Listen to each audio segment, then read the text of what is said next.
All right, Nash, you start us off while I figure out the audio because I can't. All right. While you're breaking technology over there, I'll get us started. Thank you, Matt. This is the Monday Monday Mortgage Update, Monday Market Update. This is why Matt does this first. I'm thinking about Matt, the mortgage guy, Gouget. I'm Nash Paradise, your loan wizard. And we're going to dive right in talking about what's been happening, what's going forward, and what to expect. This is a fun one. So we love coming back from an extended break here. We had Labor Day off, and that was wonderful. I hope everyone had a relaxing time. If you're in the real estate market, last week was probably anything but relaxing, but finally for good reason. So taking a look at last week's economic data, it was all about jobs. Wednesday, we had jobs numbers from JOLTS. Those are the job quits, job starts. Thursday, we had jobless claims, ADP jobs numbers, and continued claims. Little soft. And then Friday was the big stuff. Unemployment rate, non-farm payrolls. Non-farm payrolls came in way light. This is the big ticket item. This is the big news stuff.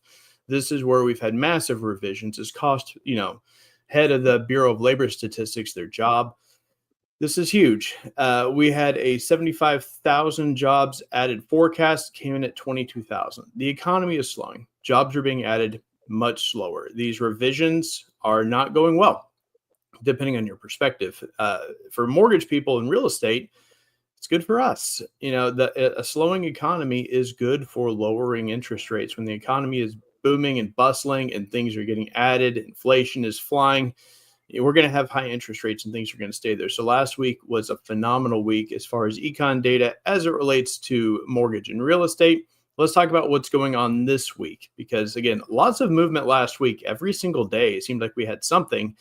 And this week is interesting because we've really just got one big day here, and that's going to be Thursday. So if you're circling a day on the calendar, Thursday is that day. We got the inflation numbers. Month over month CPI for August and year over year CPI. We've got the core figures as well as headline. So nothing that's really jumping out to me other than the forecast headline.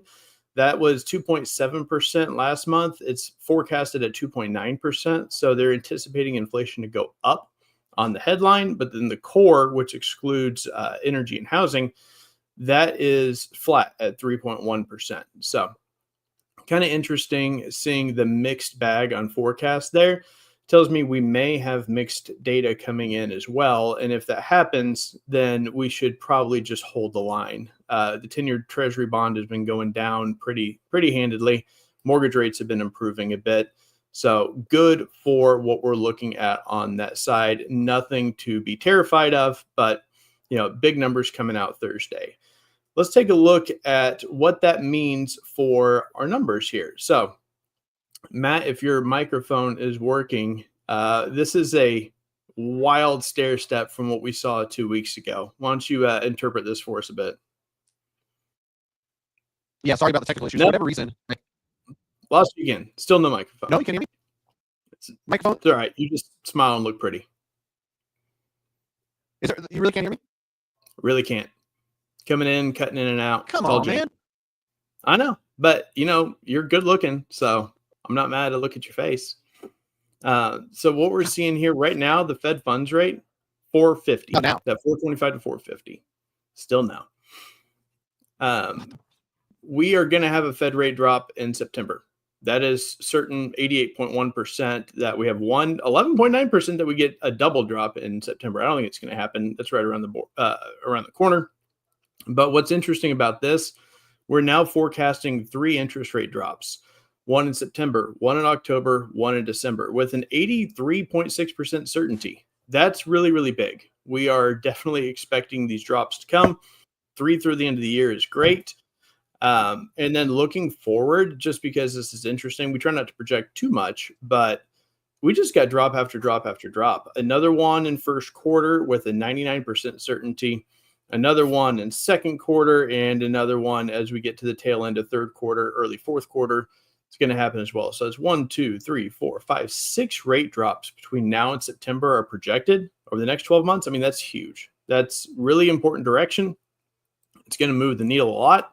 And getting all the way down to that, 3.0 from 4.5, it's healthy. That's where we should be. Everything can change in between now and then. But the one thing that's not changing is we're going to have a drop in September. Enough data is out. That's going to happen. Let's jump into why you're really here, which is what's happened to mortgage rates. And oh my. Yeah, hopefully my mic works now. I just went connect to computer. Not great mic, but it's working now. It's weird. It is like you're at double speed. It's like Turbo Matt coming through. What is going on? Well, I'll just sit here and look pretty then. I don't know. I can tell what you're saying, but yeah, it's like it's been sped up 2 times. It's all right. This is easy day. This is easy good news. So even I can handle this. Looking at this chart here, we were hovering and teasing that 6.5% threshold, and then boom, bottom fell out in the last week. All the way down. Let's see what the numbers are saying. Yeah, 6.29, 6.31, 6.28. We are way low on the overnight average. Now, I will say the one kind of problem with this, like the 6.29 overnight average, is this is a composite that takes a lot of different things into account. And this is getting out there on the news. This is being shared with real estate agents. We're not seeing most clients getting a 6.29. Now, on refis, yeah, we are. That's priced a little bit better, especially when you have some equity. Your average 20% down, 740 credit score, probably not going to be at that 629 mark. It's more, around the mid sixes right now, which is still a fantastic spot compared to where we have been. But, I've been telling people that the overnight average interest rate is a lot like Credit Karma. You're not using it to tell you your exact credit score. You're using it to check for trends. Where are things going? Right now, things are headed down. They're headed in the right direction. And because we opened up today, still on that same trajectory, there's no reason to believe that trajectory is going to slow down. The bond traders are going to abandon the 10-year. They've been very good and aggressive about pumping that price up, which is dropping that yield. We're still teasing above that 4% floor. I think last I looked, it was like 4.09. So getting through that 4.0 floor is what will open up a new mortgage-backed security, which is nerd speak for, jumping into a different tranche and being secured to the 5.0 UMBS instead of 5.5. What does that mean for normal people? Not much. It just means that things are getting better and they're getting better in the right direction. Matt, anything you'd like to add to that now that you got a new setup over here? Well, yeah, I mean, I'm on my phone now and I don't know, I leave Friday, everything's hooked up correctly. I come in Monday morning and nothing changed. But rates are a change, and I know that. So, I'm curious to talk to you because you and I both, have the data that we see, and then you have the conversation with clients and what you're kind of feeling and seeing on the street, if you will. So I know you're having refinance conversations. I'm having plenty of refinance conversations.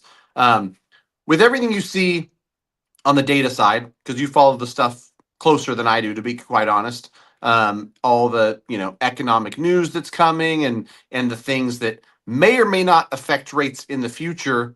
What's the sentiment for buyers who are like, oh man, I'm really close. I can get a 6.125 right now, but maybe because of the cost, it doesn't make sense yet. Are you getting people plugged in and floating? Are you having people say, like, here's the strike rate and the price associated with that strike rate, and let's go when we hit that? I'd be curious to know what you're doing, because I know you do it at a high level. So I have been having lots of refinance conversations. I locked in 7 of them last week.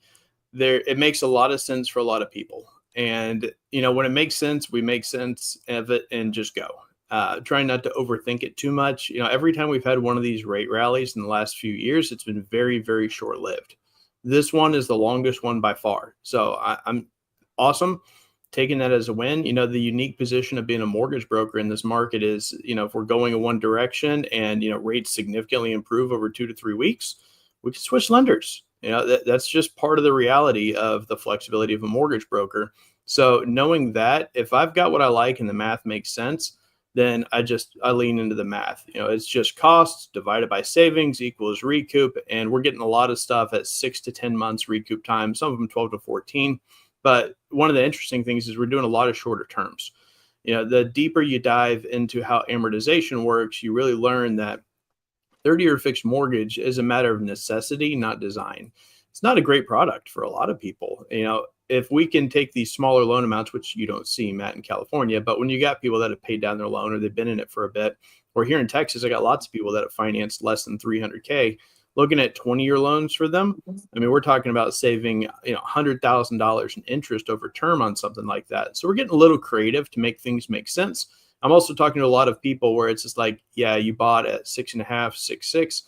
It doesn't make sense to take action right now, but we'll see what the next 3 months, 6 months, 9 months look like. And so we're going to lean into those people, around 7% or over that, find the wins, take the savings. We don't know where things are going to go. We do know the last couple Fed rate cuts were not necessarily kind to mortgage interest rates.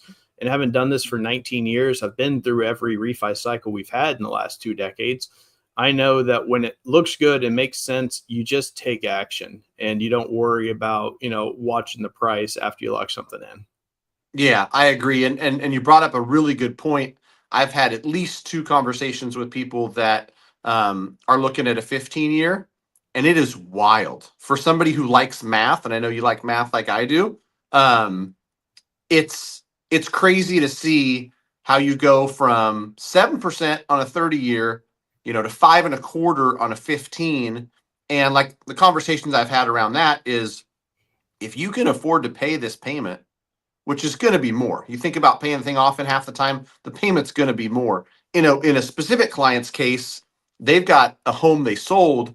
So they're able to throw a couple $100,000 at the principal. So they're actually going to go to 15 years, lower their payment, and save some crazy number like $236,000 in interest. Because, like you said, the amortization schedule on a 30-year, unfortunately, you're just not paying a lot towards principal on the first decade of that mortgage, especially at today's rates. But you shorten that thing to 180 months instead of 360. Now all of a sudden, you've got $1,000, $1,200, $1,500 a month chunking off that principal, as opposed to the 236 or the 275 you start with on the 30. So yeah, it's good to look at all your options, and it's good to be able to have a mortgage broker who at least thinks to ask those type of questions. What are your goals? Are you trying to get this thing, paid off before your 60th birthday because you want to be, in a position to have a mortgage-free retirement?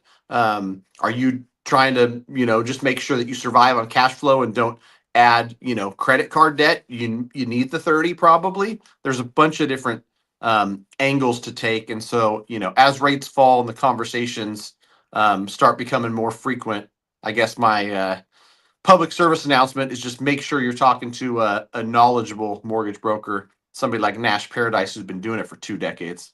Well, and if you haven't been doing it for 2 decades and, you're one of our people watching this, understand that borrowers don't know. The impression, if you were to ask someone like, well, hey, what's your payment right now? $3,000 a month. Okay, what's that payment on a 15-year? I don't know, $5,000, 55. People have no idea what the math looks like. I've got a lot of people because their escrows are so high. We're talking about adding $500 a month, going from $3,000 to $3,500. Now they're on a 15. Like, really? Because that percentage of their mortgage payment, so little of it is the actual mortgage payment. It's a lot of taxes and insurance. They just don't realize that, dropping this term is not a 1-for-1. It's not even a 2-for-1. Like, it's a much lower amount. So giving people options, when you look through and take that full application, understand their income, understand their assets, you see where they are with their debts. You need to be an expert, and an expert looks at all these things and they paint a picture and it says, hey, this person could afford a few extra $100 a month. Let me show them, that mid fives 15 versus what they're looking at right now. Show them how much it saves them. We got to start thinking about these mortgages less as your home where you're living and more as a financial vehicle, as an instrument for the long-term net wealth. That's going to put you in a different position. You're having different conversations, and these things don't really occur on a lot of purchases. It's going to get the house. Do you like the payment? Affordability has been so rough the last few years. We haven't really had these conversations in this same way. But now when you're asking the right questions, looking at the full picture, you can give some much better insight as to what someone may consider doing and talk to them more as the expert consultant instead of that, solve for X, you want to save some money, here's how much money you can save kind of thing. Great stuff, man. Great stuff. I appreciate you as always. Any parting words, or are we getting out of here? No, I think that's the parting thought is do the extra work. Don't assume you know what someone wants or needs. I've had a couple conversations with loan officers who actually lost business in the last week or two because they didn't think the cost versus the savings made sense. They didn't go deep enough with the clients to realize that, oh yeah, saving $280 a month really changes their month over month basis to such a significant degree that they didn't mind rolling in $7,000 in costs. The loan officers are just like, yeah, no, this is not a good recoup. And they end up refining somewhere else for even more money. So like, don't assume, ask the questions, get the information. And I know we're all excited to pitch these, work them up, and tell people how much money we can save, but pump the brakes just a bit and have a better understanding of someone's situation. You're going to come up with better solutions.